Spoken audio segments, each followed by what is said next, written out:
시간이 되었습니다. 피아노 조각에 맞춰서 살아계신 하나님께 예배드리도록 하겠습니다.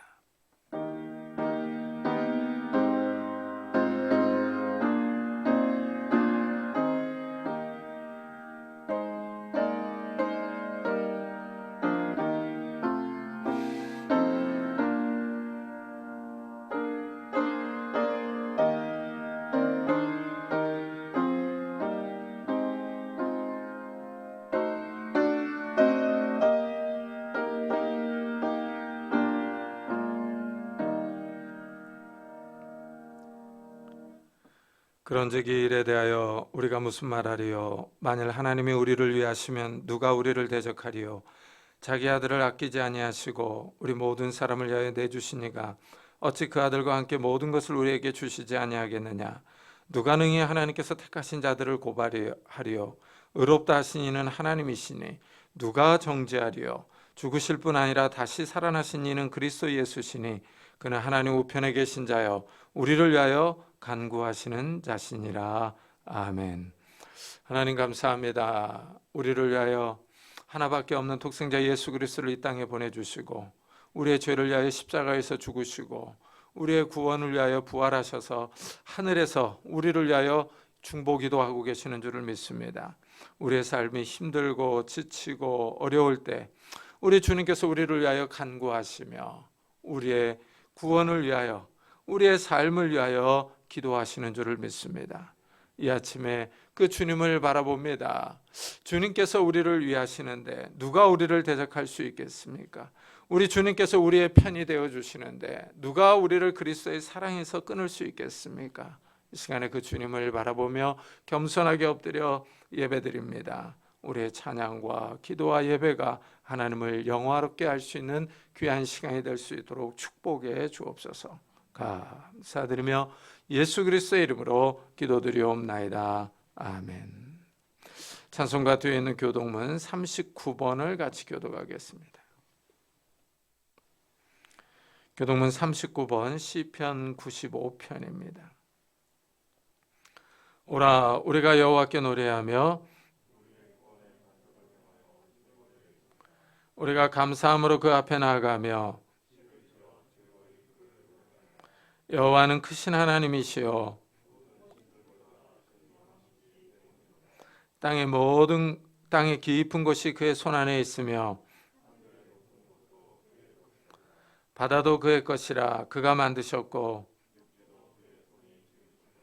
오라 우리가 굽혀 경배하며 그는 우리의 하나님이시요 우리는 그가 기르시는 백성이며 그의 손이 돌보시는 양이기 때문이라. 아멘.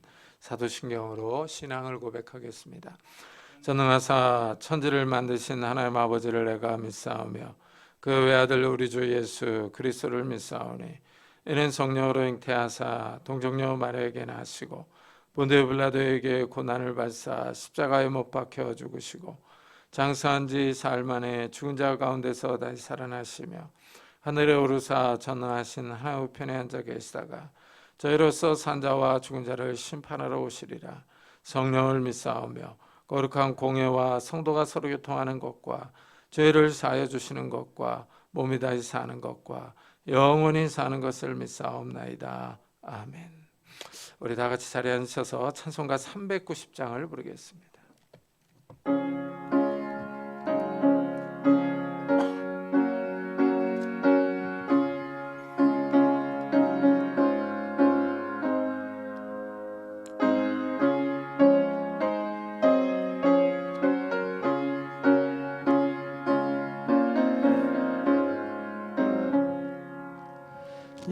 예수가 거느리시니 즐겁고 평안하구나.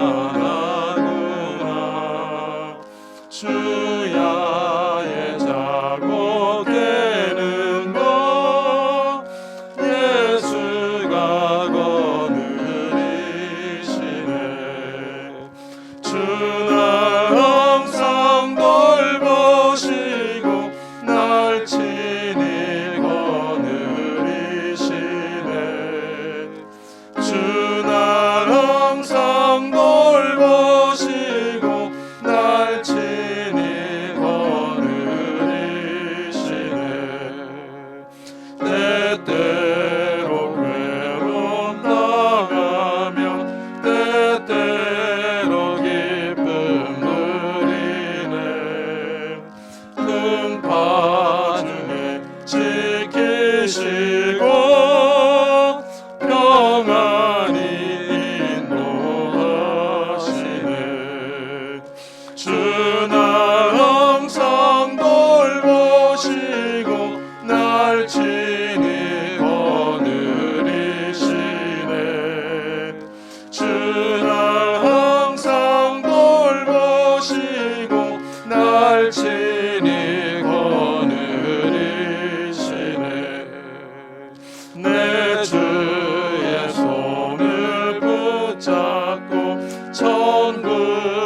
올라가겠네. 괴로우나 즐거우나 예수가 거느리시네. 주나 항상 돌보시고 날 친히 거느리시네. 주나 항상 돌보시고 날 친히 거느리시네. 이 세상이 변할 때에 마귀의 권세 이기네.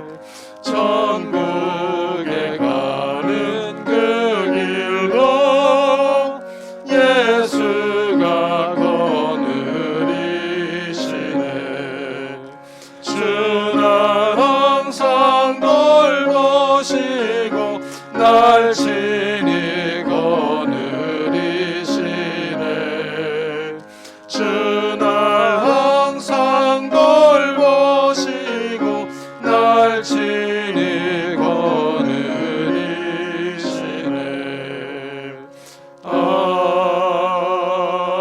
아멘. 김미선 전사님께서 대표 기도해 주시겠습니다.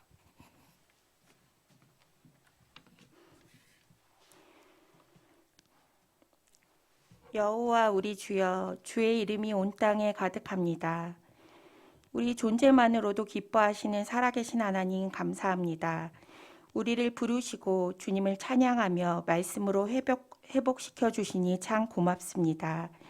하나님의 섭리 아래 성령의 내주하심을 생각하며 오늘도 한 걸음씩 믿음으로 나아가게 하옵소서.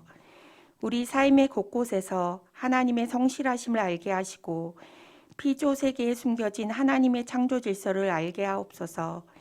일상의 회복이 무뎌지고 침체된 현실 속에서도 여전히 하나님은 언약의 신실하심으로 하나님의 일을 행하고 있음을 믿습니다. 현실의 두려움과 삶의 어려움 속에서도 믿음을 잃지 않고 말씀 위에 굳건히 서서 현실 넘어 역사하시는 하나님을 보게 하옵소서. 말세를 나타내는 여러 가지 상황들은 우리의 마음을 어렵게 하며 주님을 믿는 저희들마저 세속화와 불신앙으로 우리를 시험하며 마음을 흔들리게 합니다. 하나님이 아닌 것으로 우리 마음을 채우려는 저희들을 주님의 십자가 사랑으로 돌이키게 하시고 다시 하나님이 주신 성령으로 충만하게 하셔서 만족하게 하옵소서. 주님, 말씀 안에서 다시 회복시켜 주시옵소서. 성령으로 거듭나게 하여 주시옵소서. 우리의 삶이 어려울 때에도 여전히 사랑의 교제로 초청하시는 하나님, 하나님과의 친밀한 사귐이 있게 도와주시옵소서.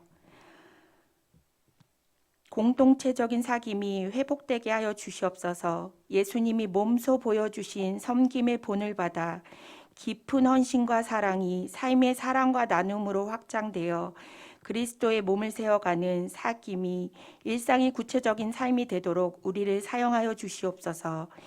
예수님이 변호해 주십니다라는 제목으로 우리에게 말씀을 먹이시는 목사님, 늘 성령의 조명하심으로 말씀을 준비하실 때마다 놀라운 하나님의 사랑을 경험케 하시고 말씀을 듣는 저희들의 마음도 변화시켜 주셔서 그리스도 안에서 새 사람이 되게 도와주시옵소서.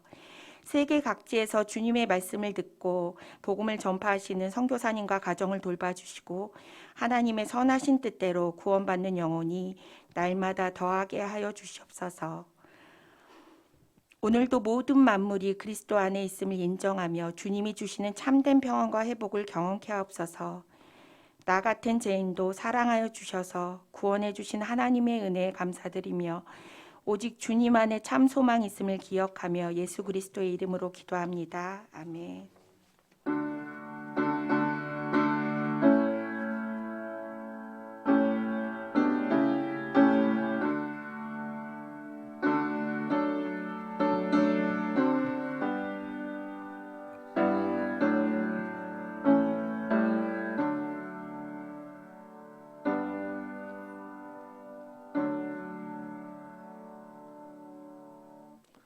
하나님의 말씀은 마태복음 12장입니다.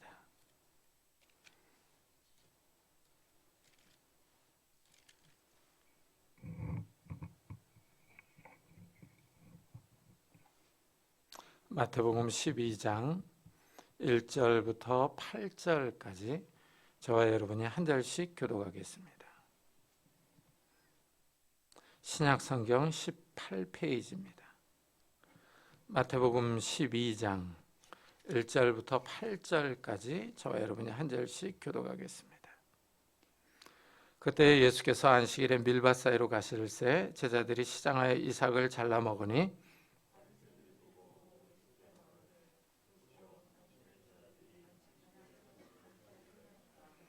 예수께서 이르시되 다윗이 자기와 그 함께한 자들이 시장할 때에 한 일을 읽지 못하였느냐?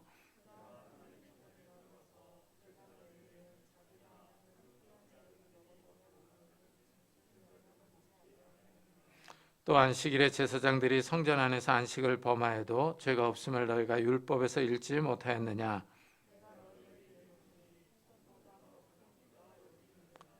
나는 자비를 원하고 제사를 원하지 아니하노라 하신 뜻을 너희가 알았더라면 무죄한 자를 정죄하지 아니하였으리라.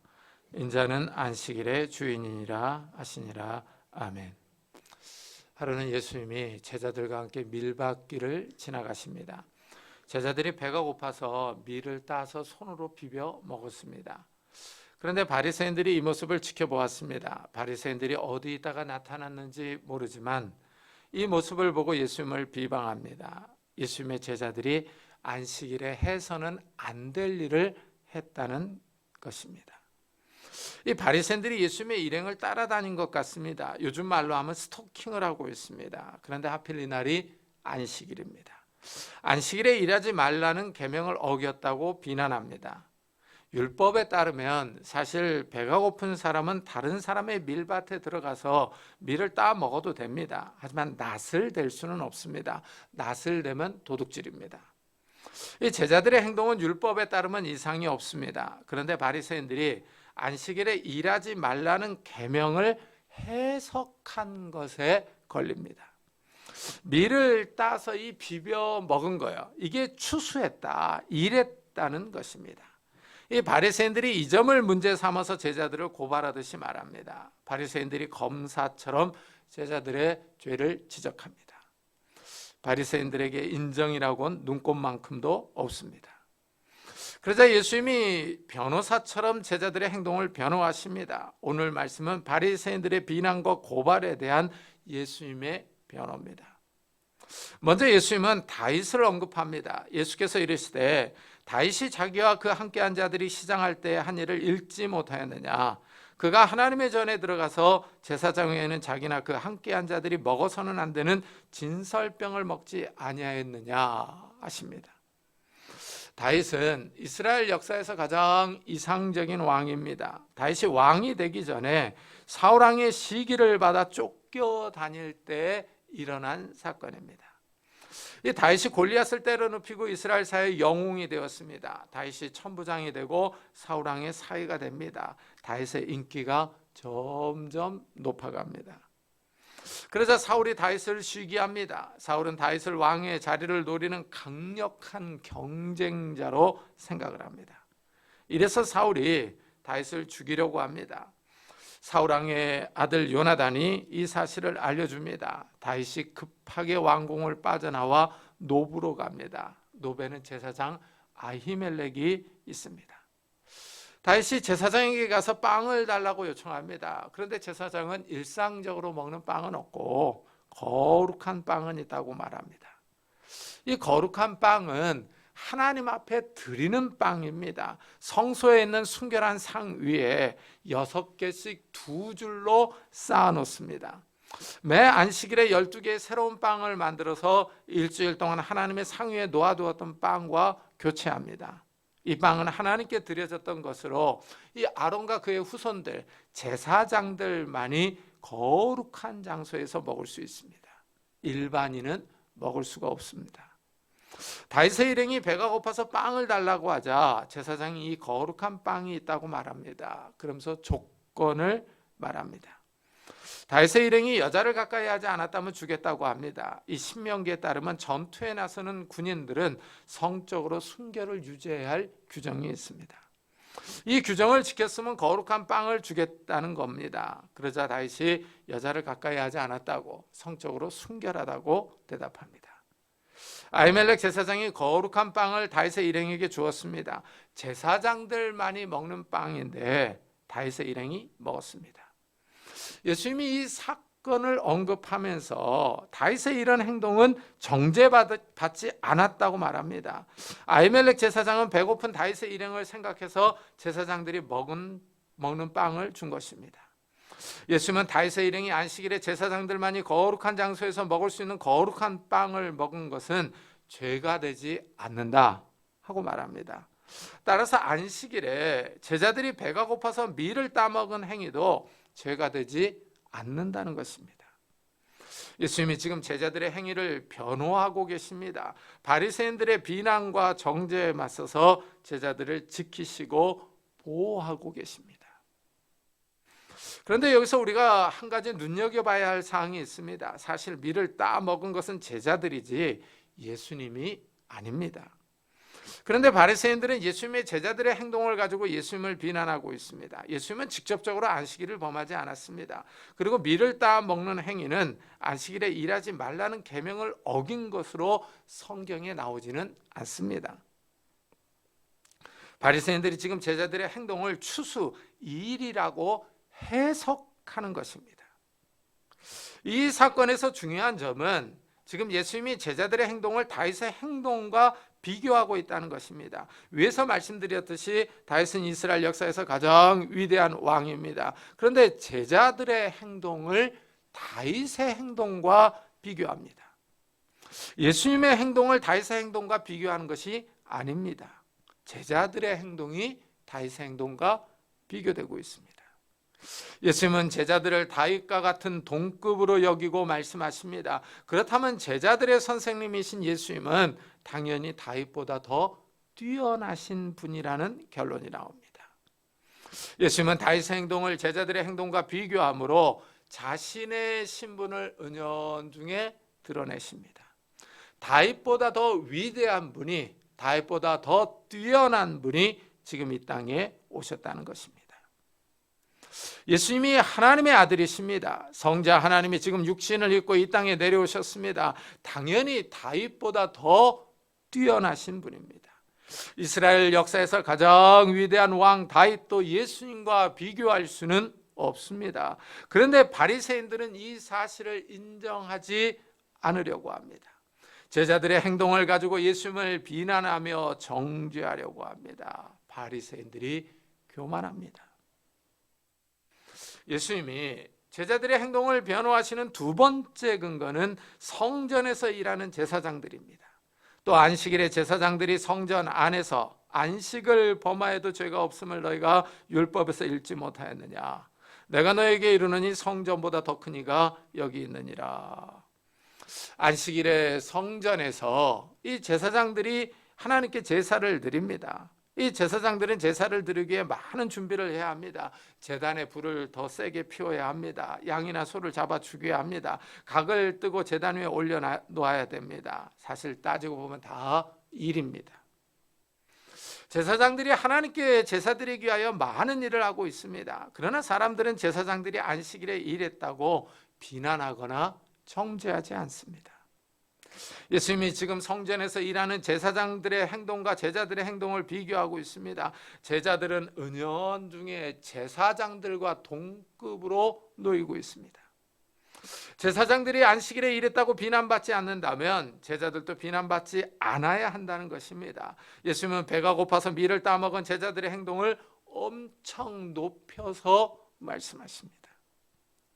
예수님이 제자들을 변호하는 데 진심입니다. 이스라엘사에서 가장 중요한 인물인 다윗과 제자들을 비교합니다. 또한 종교적으로 가장 중요한 인물인 제사장을 제자들과 비교하여 변호합니다. 제자들을 최선을 다하여 보호하고 계십니다. 이 어려운 일을 당했을 때, 좀 곤란한 일을 당했을 때 이 아랫사람들을 내버려버리는 보스들이 있습니다. 그런 리더들이 있어요. 그러나 예수님은 그렇지 않습니다. 제자들을 끝까지 보호하시며 지켜주십니다. 예수님의 이런 모습은 정말 오늘날도 살아계셔서 우리를 지키시기 위하여 기도하시며 변호하고 있다는 사실을 알 수 있습니다. 우리가 이 땅을 살아가면서 외로운 일을 당할 때, 힘든 일을 만났을 때, 낙심되고 어려워할 때, 우리 주위에 아무도 없을 때 우리 주님께서 우리를 붙잡고 계시며 우리를 위하여 기도하시며 우리를 변호하고 계시는 줄을 믿습니다. 이렇게 제자들을 변호한 후에 하신 말씀은 더 충격적입니다. 예수님이 성전보다 더 크다고 선언하시기 때문입니다. 그 당시 성전은 이스라엘 사회의 중심입니다. 이스라엘은 로마의 속국으로 있습니다. 정치, 경제, 군사적인 면에서 독립하지 못했습니다. 로마의 지배를 받고 있습니다. 그러나 종교만큼은 자유입니다. 이스라엘 사회는 여호와 신앙으로 뭉쳐 있습니다. 이 여호와 신앙은 성전을 중심으로 형성되어 있습니다. 성전은 하나님이 임재하시는 장소입니다. 성전의 가장 거룩한 장소인 지성소에는 아무나 함부로 들어갈 수가 없습니다. 대제사장만이 1년에 한 번 들어갑니다. 일반 사람이 이 장소에 함부로 다가갔다가는 죽습니다. 그런데 예수님이 성전보다 자신이 더 크다고 선언하십니다. 유대인들이 듣기에는 거슬리는 발언입니다. 성전을 무시하는 말입니다. 예수님이 다윗보다 더 크신 분이라고 은연중에 말씀하시더니 이제는 대놓고 성전보다 더 크다고 하십니다. 하나님이 임재하시는 장소보다 더 크다는 것은 예수님이 하나님이라는 의미입니다. 성전은 하나님의 집인데 예수님이 성전보다 더 크다는 것은 예수님이 이 집의 주인이라는 전제가 깔려 있습니다. 예수님이 지금 제자들을 변호하시면서 자신의 신분을 밝히고 계십니다. 바리새인들이 함부로 비난하고 정죄할 뿐이 아니라는 사실을 말씀합니다. 바리새인들이 함부로 제자들을 까고 비방할 수 없다는 것입니다. 제자들이 바로 하나님의 아들의 제자들이기 때문입니다. 다윗과 성전보다 더 크신 분의 제자들이기 때문입니다. 예수님의 발언을 생각해 보면 예수님의 신분이 엄청납니다. 하나님의 집보다 더 크신 분이니 당연히 하나님의 집의 주인입니다. 하나님이라는 의미입니다. 그런데 지금 제자들은 먹을 것이 없어서 다른 사람의 밀밭에 있는 밀을 따 먹었습니다. 행색은 초라하고 가난합니다.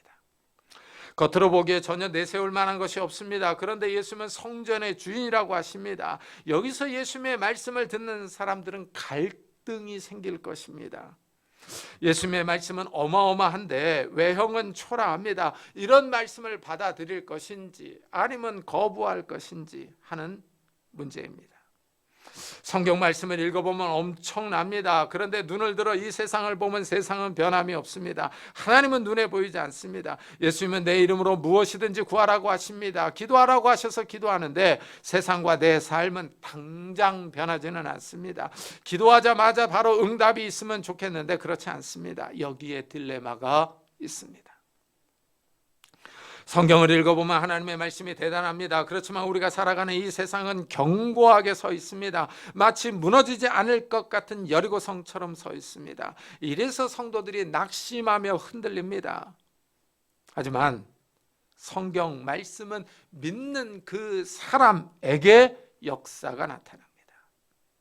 믿는 사람의 환경이 변하며 하나님이 그 사람의 기도에 응답하십니다. 이것이 전 세계에 펼쳐놓고 보면 작은 일이라 할지라도 하나님께서 그 사람에게 큰 일을 행하신 것입니다. 예수님은 제자들을 변호해 주시면서 자신의 신분을 밝히십니다. 다윗보다 크시고 성전보다 크신 예수님이십니다. 더 나아가 예수님은 호세아 선지자를 인용하여 이렇게 말씀합니다. 나는 자비를 원하고 제사를 원하지 아니하노라. 하신 뜻을 너희가 알았더라면 무죄한 자를 정죄하지 아니하였으리라. 하나님이 원하시는 것이 무엇인지를 말씀합니다. 하나님은 제사보다는 자비를 원하십니다. 형식적인 예배보다는 가난한 사람을 불쌍히 여기는 것을 더 원하십니다. 하나님 앞에서 규정을 지킨다고 자신을 의롭게 생각하고 강팍한 마음을 가지고 있는 것보다 배고픈 사람을 불쌍히 여기고 도와주는 것을 더 원하신다는 뜻입니다. 이 말씀에서 바리새인들의 이중성이 더 드러납니다.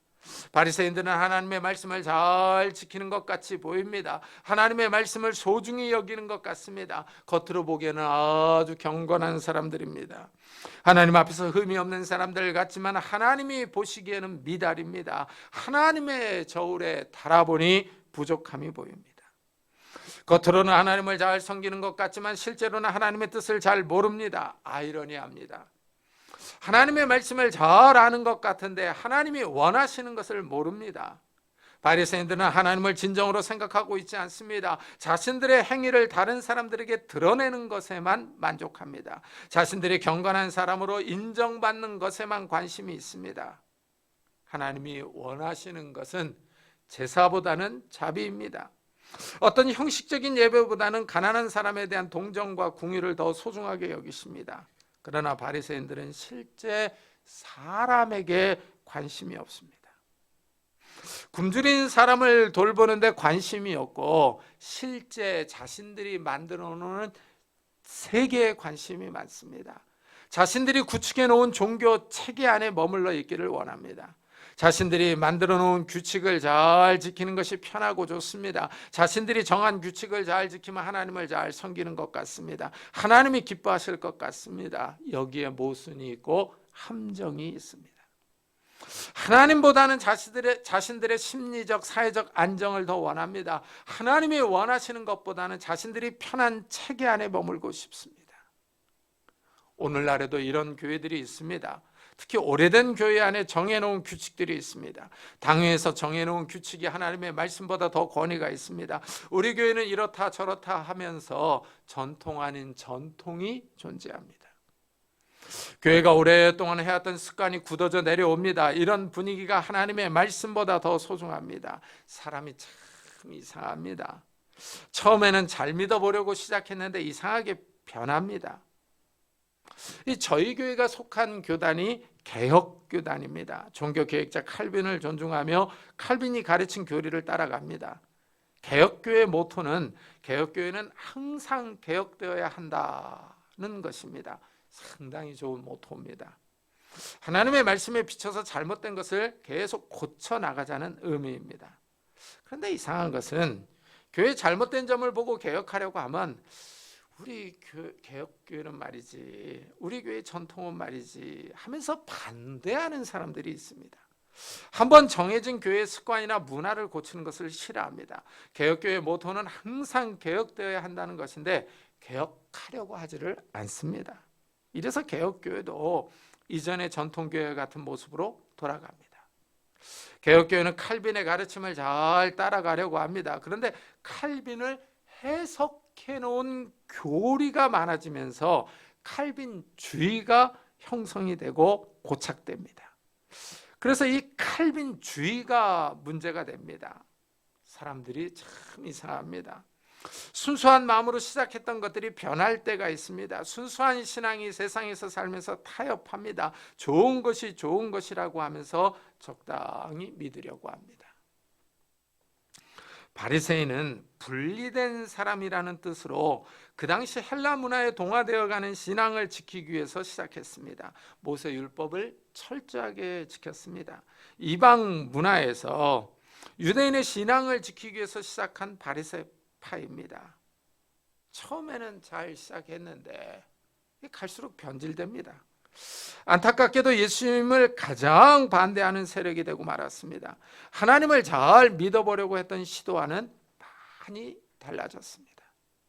처음에는 잘 시작했는데 나중에는 이상한 집단이 되고 말았습니다. 하나님의 아들을 반대하며 박해하는 집단으로 변했습니다. 자신들의 전통을 고집하며 예수님의 음성을 들으려고 하지 않습니다. 자신들의 해석만을 주장하면서 메시아의 말씀을 거부합니다. 예수님이 콘크리트처럼 굳은 바리새인들의 신앙을 질타하십니다. 하나님의 뜻을 행하라고 하십니다. 나는 자비를 원하고 제사를 원하지 아니하노라 하십니다. 지금 배가 고파서 밀을 따먹은 제자들을 비난하는 바리새인들을 향해서 올바른 마음을 가지라고 질책합니다. 이상한 규정에 얽매이지 말고 가난한 사람들을 불쌍히 여기라고 야단치고 계십니다. 그런데 여기서 우리가 눈여겨봐야 할 점이 있습니다. 예수님이 호세아 선지자의 예언을 인용하는데 하나님같이 말씀하십니다. 나는 자비를 원하고 제사를 원하지 아니하노라 하는 말씀에서 이 나는 여호와 하나님을 의미합니다.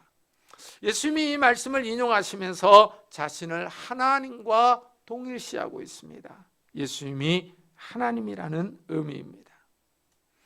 예수님은 바리새인들이 하나님의 말씀을 잘 모른다고 야단칩니다. 바리새인들은 안식일에 해서는 안 되는 일을 했다고 제자들을 비난하며 예수님을 비판하고 있습니다. 그런데 오히려 예수님은 바리새인들이 하나님의 말씀을 잘못 해석하고 있다고 하십니다. 나는 자비를 원하고 제사를 원하지 아니하노라 하신 뜻을 너희가 알았더라면 하고 말씀합니다. 그러니까 지금 바리새인들이 이 말씀을 제대로 알지 못했다는 것입니다. 바리새인들은 지금 하나님의 말씀을 잘 모르면서 비판하고 있습니다. 나름 성경을 잘 안다고 주장하는 사람들입니다. 자신들이 기준이라고 말하면서 다른 사람을 비판하고 정죄합니다. 그러나 정작 바리새인들의 성경 해석이 틀렸습니다. 전문가가 틀린 겁니다. 원숭이도 나무에서 떨어질 때가 있다고 하는데 바로 이들입니다. 이렇게 성경을 잘 모르면서 아는 채 하는 사람들이 있습니다. 여기서 알 수 있는 사실은 성경은 바른 해석이 필요하다는 것입니다. 성경을 날마다 읽는 것이 중요하지만 바르게 깨닫는 것이 더 중요합니다. 바리새인들은 성경을 날마다 읽었지만 제대로 이해하지 못해서 지금 제자들을 정죄하고 있습니다. 성경은 사람이 기록했지만 이 성령 하나님께서 저자들에게 영감을 주셨습니다. 따라서 우리가 성경을 읽을 때 성령께서 깨닫게 해주셔야 바로 이해할 수 있습니다. 성경을 많이 읽는 것 중요합니다. 여기에 성령께서 깨닫게 해달라고 기도해야 합니다. 이렇게 기도할 때 이 성경을 바르게 이해하도록 도와줄 수 있는 성경 교사들을 만나게 해주십니다. 바리새인들이 성경을 바로 이해하지 못하고 자기들이 해석한 틀을 가지고 제자들을 비난합니다. 안식일에서는 안 되는 일을 했다고 정죄합니다. 죄를 지었다는 것입니다.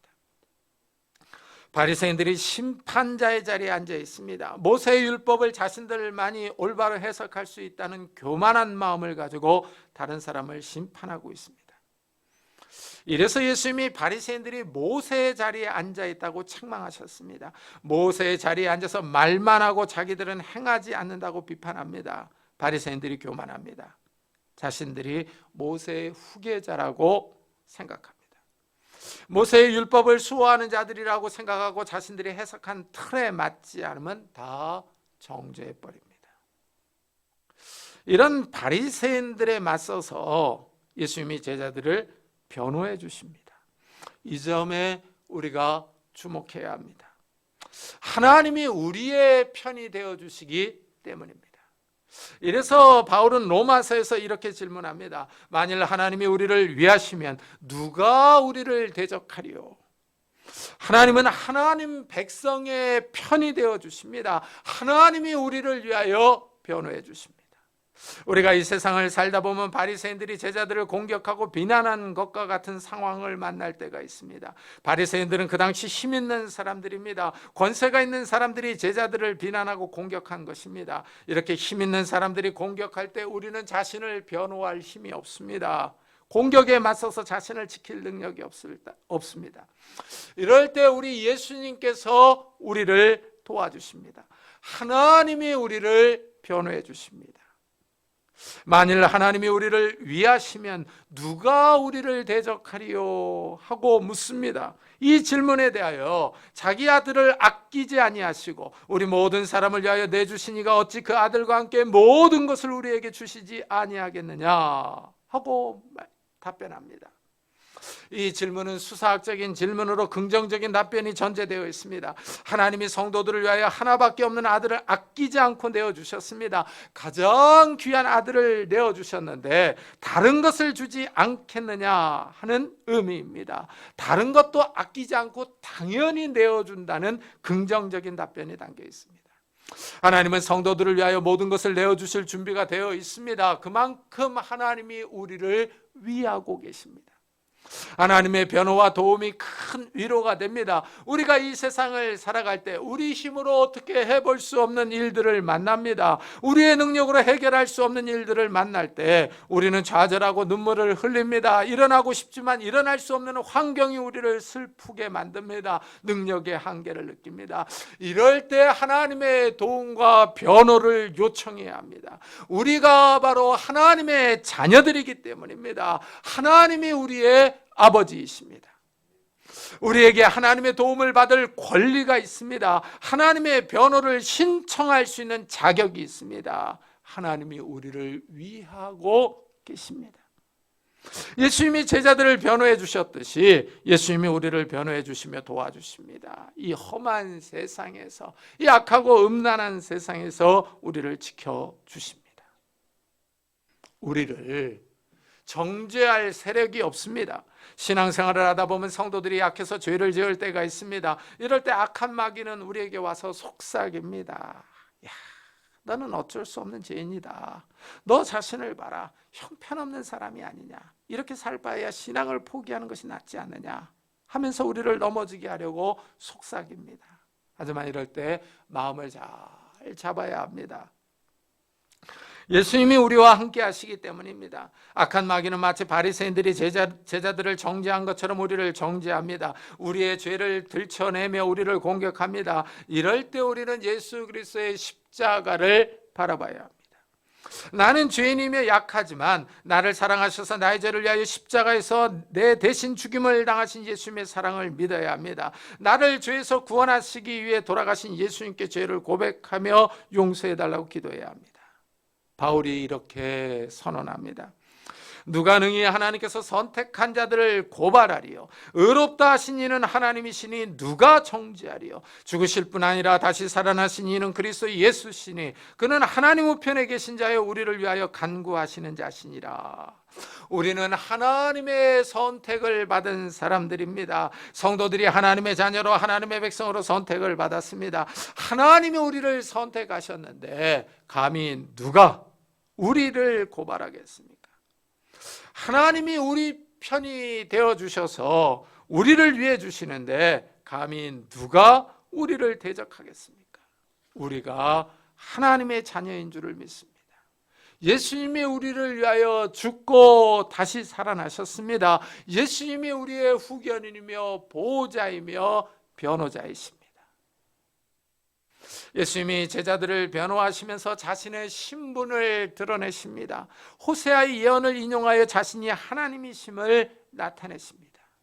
마지막으로 예수님은 자신의 신분을 창조자로 밝히십니다. 인자는 안식일의 주인이니라. 예수님이 안식일의 주님, 주이십니다. 예수님이 안식일을 창조하신 분입니다. 안식일은 하나님이 천지를 창조하신 후에 쉬신 날입니다. 하나님이 엿새 동안 우주 만물을 만드셨습니다. 7일째 되는 날 일에서 물러나 쉬시면서 이 날을 복주셨습니다. 이 날이 안식일입니다. 하나님이 안식일을 만드셨습니다. 하나님이 주인입니다. 그런데 지금 예수님이 안식일의 주인이라고 하십니다. 예수님이 하나님, 창조주라는 의미입니다. 놀라운 선언입니다.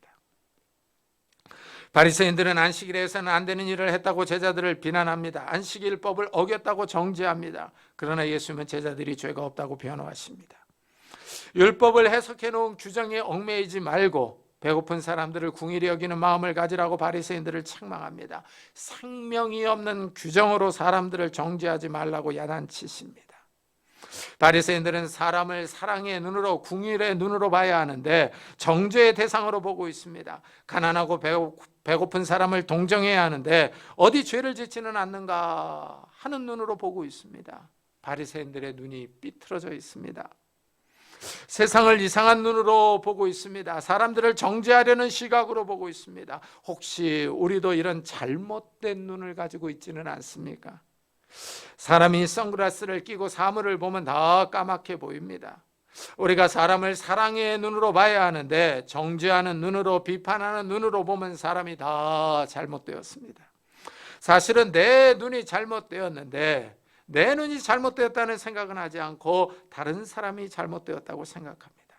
예수님은 바리새인들에게 궁율의 눈, 사랑의 눈으로 가난한 사람을 보라고 야단치고 계십니다. 우리는 하나님의 부르심을 입은 사람들입니다. 하나님의 선택을 받은 하나님의 자녀들입니다. 우리는 사랑의 눈으로, 궁율의 눈으로 세상을 보아야 합니다. 그리고 정말 예수님께서 이 악하고 음란한 세상 가운데서, 흔들리고 요동치는 세상 가운데서 이 나를, 우리를 변호하고 있다는 사실을 굳게 믿어야 합니다. 우리 주님께서 우리의 변호자가 되신다라는 것을 굳게 믿고 이 세상을 힘있게 살아가는 성도님들이 되시기를 예수 그리스도의 이름으로 축복합니다. 기도하겠습니다. 우리 한번 들은 말씀을 생각하면서 이 악한 세상에서 정말 예수님이 나를 변호하고 계신다는 것을 기억하면서 그 주님을 의지하고 힘있게 살아가게 해달라고, 이런 은혜를 우리 가족 식구들에게도 허락해달라고 우리 한번 같이 기도하도록 하겠습니다.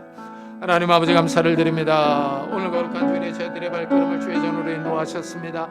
하나님의 귀한 말씀을 듣게 하여 주셨습니다. 하나님 아버지, 정말 이 험하고 악한 세상에서, 이 흔들리고 요동치는 세상 가운데서 우리를 변호해 줄 사람이 없고 우리를 도와줄 사람이 없고 우리 주위에 아무도 없을 때 우리 주님께서 우리와 함께 하시며 우리 주님께서 우리를 지키시며 보호하신다는 사실을 굳게 믿는 자들이 되게 하여 주옵소서. 제자들을 변호해 주셨듯이 정말 우리의 삶을 지키시고 변호하신다는 사실을 굳게 믿는 자들이 될 수 있도록 은혜를 다하여 주시옵소서. 은혜를 다하여 주옵소서. 하나님 아버지, 우리가 깨어있기를 원합니다. 기도하기를 원합니다. 하나님을 의지하며 하나님을 바라보기를 하나님 은혜를 다하여 주시옵소서. 하나님 아버지, 하나님께서 우리를 변호하시며 하나님께서 우리를 지키시며 우리를 궁히 여기신다는 사실을 기억하면서 하나님 앞에 우리가 나아갈 수 있는 자들이 될 수 있도록 주여 축복해 주시옵소서. 하나님 아버지, 깨어있는 자들이 되기를 원합니다. 기도하는 자들이 되기를 원합니다. 정말 변호자 되신 우리 주님을 굳게 믿고 주님을 의지하며 주님을 바라볼 수 있는 믿음의 사람들이 다 될 수 있도록 주여 축복해 주시옵소서. 은혜를 다하여 주시옵소서. 하나님 함께 해주시기를 원합니다. 우리 가족들에게도 이런 동일한 은혜들을 베풀어 주시옵소서. 은혜를 다하여 주시옵소서. 우리 이 시간에는 교회를 위해서 기도합시다. 정말 이 교회가 깨어있어서 이 영과 진리로 예배드리게 해달라고, 깨어있어서 정말 하나님의 음성을 듣고 하나님 앞에 바로 서는 교회가 되게 해달라고, 이 교회에 속한 모든 성도들의 가정들을 축복해달라고 같이 기도하겠습니다. 하나님 아버지 감사를 드립니다. 이 어려울 때 이 교회를 세우시고 이 교회를 붙잡고 계시며 이 교회를 인도하고 계시는 줄을 믿습니다. 하나님 아버지, 이 교회를 축복해 주시기를 원합니다. 생명의 말씀, 진리의 말씀, 영생의 말씀이 바로 선포되게 하여 주옵소서. 하나님 아버지, 생명의 말씀이 바로 선포되어서 이 강단에서부터 생수의 강이 흘러넘칠 수 있도록 은혜를 다하여 주옵소서. 많은 생명들이 이곳으로 나와 주의 말씀을 듣고 기뻐하며 즐거워하게 하여 주시고, 하나님 아버지, 이 교회가 바로 서서 하나님의 뜻을 이루어드리며 하나님 아버지, 정말 우리가 깨어있어서 하나님 앞에 영과 진리로 예배드릴 수 있는 귀한 성도들이 될 수 있도록 주여 축복해 주옵소서. 영과 진리로, 신령과 진정으로 예배드릴 수 있는 귀한 교회가 될 수 있도록 축복해 주옵소서. 하나님 아버지, 이 교회에 속한 모든 성도들의 가정들을 축복해 주시기를 원합니다. 아프지 않게 하시고 흔들리지 않게 하시고 믿음에 바로 서게 하여 주시고, 정말 경제적인 어려움을 당하지 않도록 하나님께서 이 교회에 속한 모든 성도들의 가정들을 축복하시고 은혜를 베풀어 주시옵소서. 은혜를 베풀어 주옵소서. 하나님 이 교회를 축복해 주옵소서. 이 어려운 때 하나님 아버지 깨어있어서 생명의 말씀을 바로 증거할 수 있는 귀한 교회가 될 수 있도록 주여 은혜를 다하여 주시옵소서. 은혜를 다하여 주시옵소서.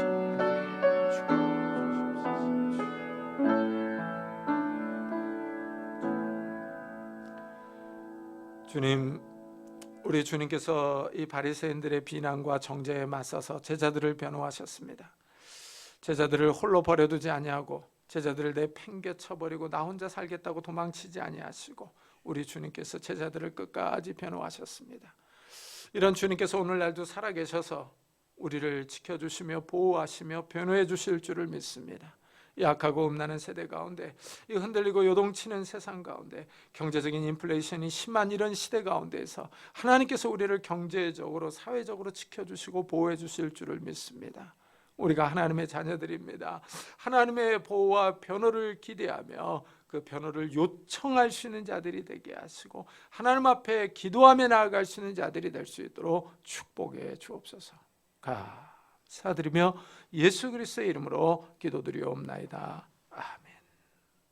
우리 찬송가 391장을 하나님께 드리겠습니다.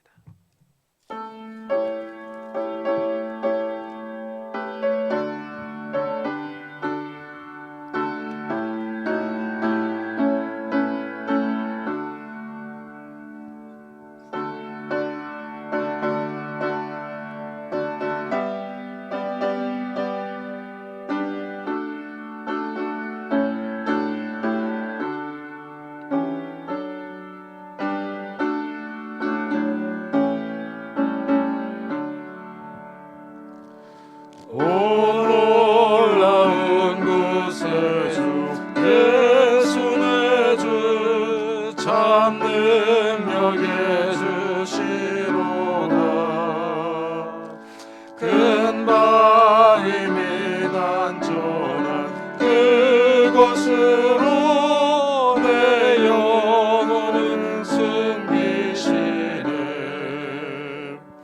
메마른 땅을 종일 걸어가도 나 피곤치 아니하며 저 위험한 곳 내가 이를 때면 큰 바위에 숨기시고 주 손으로 오 놀라운 구세주 예수 내 주 내 모든 짐 벗기시네. 죄악에서 날 끌어 올리시며 또 나에게 힘 주시네. 메마른 땅을 종일 걸어가도 나 피곤치 아니하며 저 위험한 곳 내가 이를 때면 큰 바위에 숨기시고 주 손으로 증량 못할 은혜로 채우시며 늘 성령에 감아주사 큰 기쁨 중 주님을 찬양토록 내 믿음을 도우시네. 메마른 땅을 종일 걸어가도 나 피곤치 아니하며 저 위험한 곳 내가 이를 때면 큰 바위에 숨기시고 주 손으로 덮으시네. 주 예수님 공중에 임하실 때 나 일어나 맞이하리. 그 구원의 은총을 노래하리. 저 천군과 천사 함께 메마른 땅을 종일 걸어가도 나 피곤치 아니하며 저 위험한 곳 내가 이를 때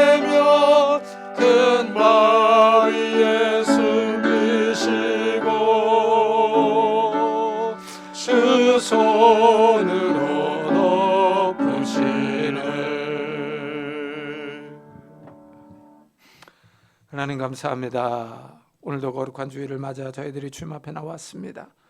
주님 앞에 나올 때 우리가 귀한 예물을 들고 왔습니다. 11조로 감사한 금으로 주일원금으로 하나님 앞에 아낌없이 드립니다. 우리를 구원해 주시고 우리에게 복을 주신 그 하나님의 사랑과 은총과 은혜에 감사하는 마음으로 예물을 드립니다. 이 예물을 받아주시고 우리의 삶을 받아주시기를 원합니다. 우리의 삶과 가정과 직장에 찾아오셔서 하나님께서 건강과 지혜와 은혜와 능력과 복을 허락해 주옵소서. 그래서 하나님, 우리가 이 땅에서 살아가는 동안에 물질로 인하여 어려움을 겪지 않게 하시고 이 물질로 인하여 다른 사람에게 꿇어가지 않도록 축복해 주옵소서. 우리가 다른 사람을 꾸어주며 도와주며 선교할 수 있는 넉넉한 삶을 살아갈 수 있도록 복을 허락해 주옵소서. 하나님, 우리의 손으로 하는 모든 일들이 형통하기를 원합니다. 우리의 손에 능력들을 더하여 주셔서 30배, 60배, 100배의 결실을 맺을 수 있도록 축복해 주셔서 우리의 손이 수고한 대로 먹으며 하나님을 찬양할 수 있도록 축복해 주옵소서. 또한 하나님, 우리의 가정들이 화목하기를 원합니다. 부부 사이가, 부모와 자녀 사이가 화목하게 해 주옵소서. 서로 신경질 내며 짜증내며 긁는 말들을 하지 않도록 은혜를 더하여 주셔서 우리의 가정들이 작은 천국이 될 수 있도록 축복해 주옵소서. 연로하신 부모님에게 건강과 믿음을 주시고 우리의 자녀들의 가는 걸음걸음들을 축복해 주시기를 원합니다. 하나님, 들어와도 복을 받고 나가도 복을 받는 우리 자녀들이 되게 하시고 하나님과 사람에게 칭찬을 듣는 자들이 되게 해 주옵소서. 무엇보다도 신앙에 바로 설 수 있도록 축복해 주옵소서. 또한 하나님, 결혼 정전기에 있는 우리 자녀들에게 좋은 배우자를 허락해 주시기를 원합니다. 또한 취업을 준비하는 우리 자녀들에게도 하나님께서 예비하신 곳으로 인도해 주옵소서. 대학 입시를 준비하는 우리 자녀들에게도 지혜와 건강과 인내를 더하여 주옵소서. 자녀들을 위하여 기도하는 이 새 생명을 위해서 기도하는 우리 가정들마다 하나님께서 복을 주셔서 하나님이 주시는 새 생명들이 있도록 축복해 주옵소서. 하나님, 이 시간 주님 앞에 나올 때 육신의 질병으로 인하여 기도하는 성도님들이 있습니까? 이 시간에 손을 얹어 안수하여 주시기를 원합니다. 예수 그리스도의 이름으로 명하노니 더러운 질병들아 다 떠날지어다. 예수 그리스도의 이름으로 명하노니 더러운 귀신들아 떠날지어다. 강건할지어다. 하나님께서 주시는 강건함으로 우리가 뛰며 일하며 주님을 섬기며 살아갈 수 있도록 축복해 주옵소서. 또한 하나님, 우리의 정신과 마음도 평안하기를 원합니다. 하나님, 우리에게 평안함과 기쁨과 담대함과 은혜들을 허락해 주셔서 우리의 외부적인 상황들이 흔들리며 요동치며 우리를 압박한다 할지라도 하나님께서 주시는 평안함으로 살아갈 수 있도록 축복해 주옵소서. 우리를 괴롭히는 조울증과 우울증들, 염려와 걱정과 근심과 두려움들 다 떠나갈 수 있도록 축복해 주옵소서. 그래서 우리가 주위에 힘들어하는 사람들, 정말 낙담한 사람들, 자포자기한 사람들을 끌어주며 도와주며 격려하며 함께 갈 수 있도록 축복해 주옵소서. 오늘도 복음 사역을 위해 수고하는 우리 선교사들을 축복하셔서 그들이 증거하는 복음을 통해서 많은 생명들이 주님 앞에 돌아올 수 있도록 주여 축복해 주옵소서. 감사드리며 예수 그리스도의 이름으로 기도드리옵나이다. 아멘. 교회의 소식을 알려드리겠습니다. 이번 주에 읽을 성경 본문은 마가복음 4장부터 누가복음 2장까지입니다. 지난주 목요일에 이 김강훈 강사가 목사 안수를 받았습니다. 기도해 주신 성도님들께 감사하는 마음으로 떡을 냈습니다. 하나씩 가져가시기 바랍니다. 그리고 이 목사 안수식 받는 것을 몇 장 좀 찍어 왔습니다. 한번 보시기 바랍니다.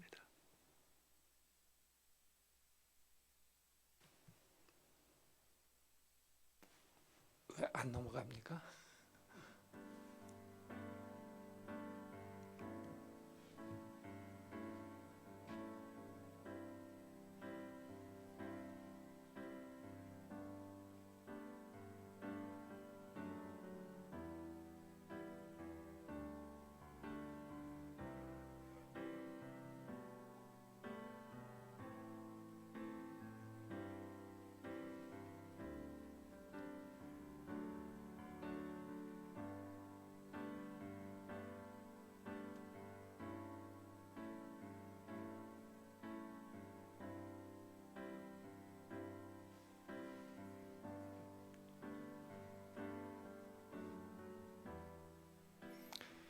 이게 서서 선서할 때 보면 여자분들이 서 있는데요. 그건 사모님들입니다.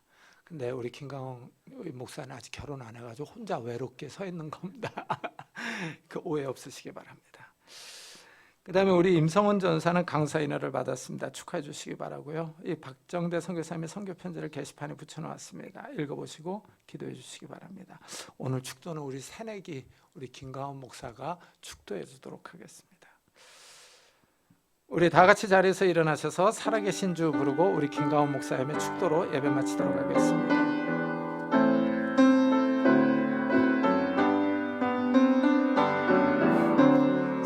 살아계신 주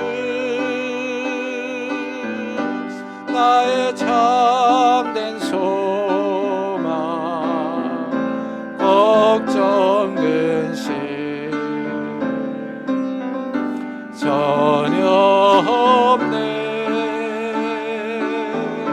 사랑의 주내 갈 길인 노하니 내 모든 삶의 기쁨 늘 충만하네.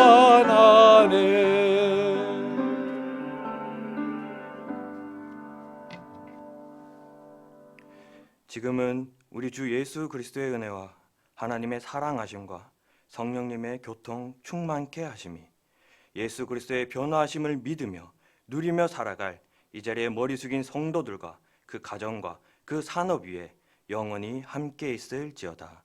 아멘.